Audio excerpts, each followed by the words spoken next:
여러분, 제목 보세요. 그냥 제목만 봐도 너무 분노가 치밉니다. 김묘성 기자님. 네, 그렇습니다. 대전의 한 초등학교에서 8살 김한일 양을 살해한 40대 교사가 병원으로 옮겨진 뒤에 치료를 받는 과정에서 큰 소리로 웃었다라는 소식이 전해져서 지금 깜짝 놀라게 하고 있습니다. 사람입니까? 사람이에요, 진짜? 그러게나 말입니다. 지난 10일 오후 5시 50분경입니다. 그때 가해 교사는 해당 학교의 시청각실에서 자해를 한 채 발견이 됐죠. 그리고 1시간 후에 병원 응급실로 옮겨집니다. 네. 출혈이 심한 상태였습니다. 그래서 지혈 등 응급치료를 하면서 손상된 혈관을 확인하는 그런 검사를 받던 중이었는데요. 위급한 상황이었습니다. 목과 손목 등에서 출혈이 상당했거든요. 그런데 고통을 호소하기보다 큰 소리로 웃는 모습을 의료진들이 확인을 하고 굉장히 당황했다라는 이야기가 전해지고 있습니다. 치료를 하던 의료진이 그 웃은 이유를 어떻든 간에 허준 변호사님 황당함을 넘어 경악스러웠을 거예요, 진짜.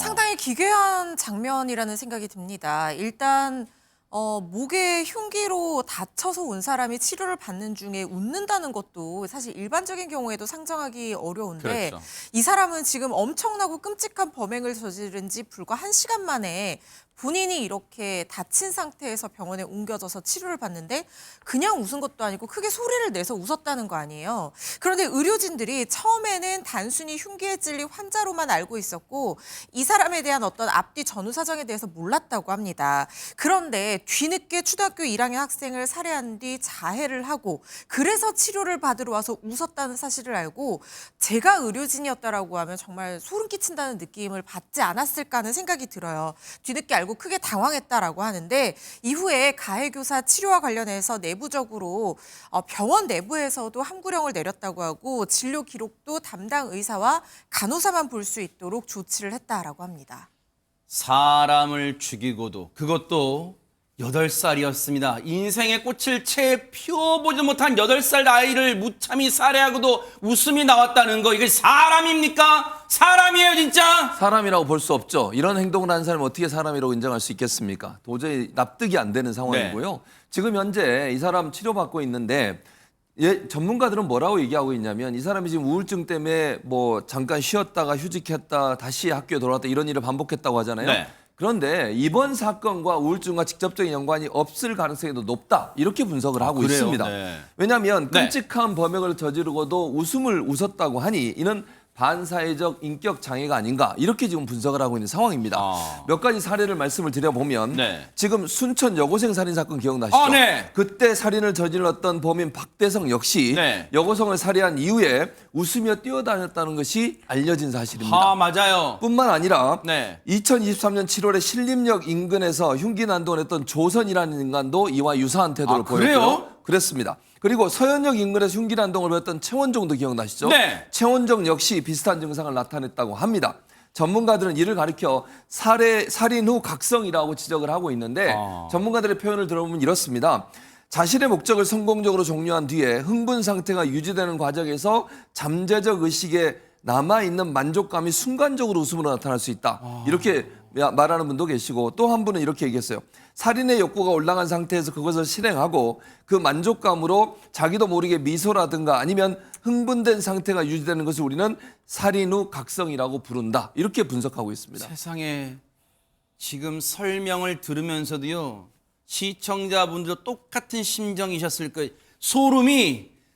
들으면서 소름이 온몸에 쫙 끼쳐요. 관련해서요. 범죄 심리 전문가분의 얘기 들어보시고 이어가 보도록 하겠습니다. 그래서 일단은 성격적인 문제가 지배적이다 이렇게 봐야 될 것이고요. 아마도 자기가 목적한 바를 달성한 데 대한 그런 반응이 아닐 뭐 어떤 질문에 웃음으로 대답을 한 건지 하는 부분을 좀 추가적인 확인을 해야 될 필요가 있는데 뭐 어쨌든 여하튼 그 뭐 웃었다는 반응 자체는 매우 부적절하다, 일반적이지 않다 이렇게 보는 게 맞겠죠.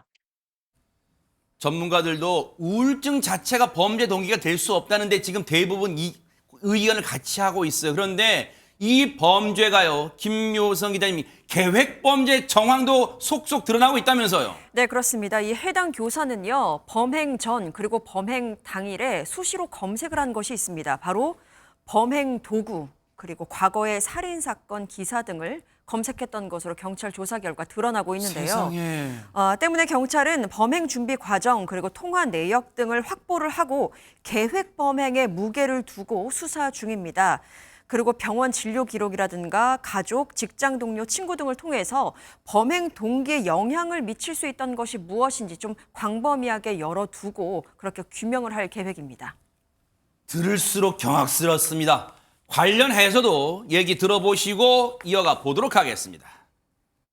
아니, 계획범죄라고 볼 수밖에 없어 보이고요. 이제 포렌식 증거들, 검색 기록 이런 것들 나오는 거 보면 그렇게 생각을 한 지가 꽤 기간이 있었을 거다. 시간대와 장소를 정해놓은 것 같아요. 시간이 아이들이 하교하고 난 다음에 이제 무리해서 떨어져 나온 아이를 목표물로 삼아야겠다. 그리고는 장소는 방음 장치가 된 장소인 시청각실을 선택을 해야 되겠다. 이런 것들 다 염두에 뒀다. 이렇게 보는 게 맞겠죠.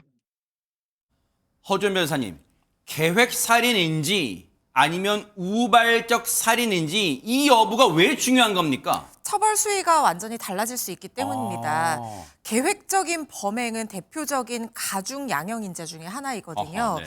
지금 이런 범행 같은 경우에는 피해자를 무작위로 고른 그러니까 이유 없는 살인이기 때문에 동기 자체가 비난 동기 살인이어서 일반적인 보통 동기 살인보다 처벌 수위가 높게 결정이 되는데 만약에 계획적으로 범행을 했다라고 하면 기본 형량이 15년 이상부터 시작을 하는데 계획적으로 범행을 한 경우에는 18년 이상에서 무기징역 이상까지도 선고가 될 수 있습니다. 아하. 특히 이 사건 같은 경우에는 무기징역형이 선고될 가능성이 상당히 높아 보이는 여러 가지 양형 인자들을 갖고 있다는 생각이 듭니다. 네. 아니 그렇다면 최재문 교수님, 네.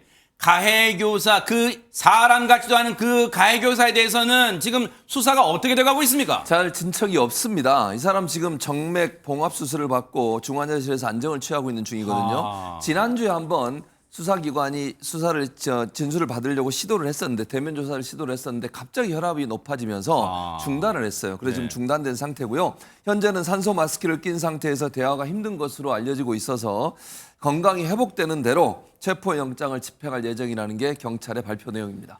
그래요. 지금은 치료가 먼저니까 일단 치료를 잘 한 다음에 저 짐승만도 못한 저 가해교사 반드시 수사 이 사건을 명명백백하게 밝혀내 주시길 바라겠습니다. 뉴스파이터 눈 부릅뜨고 따라붙어 보도록 하겠습니다.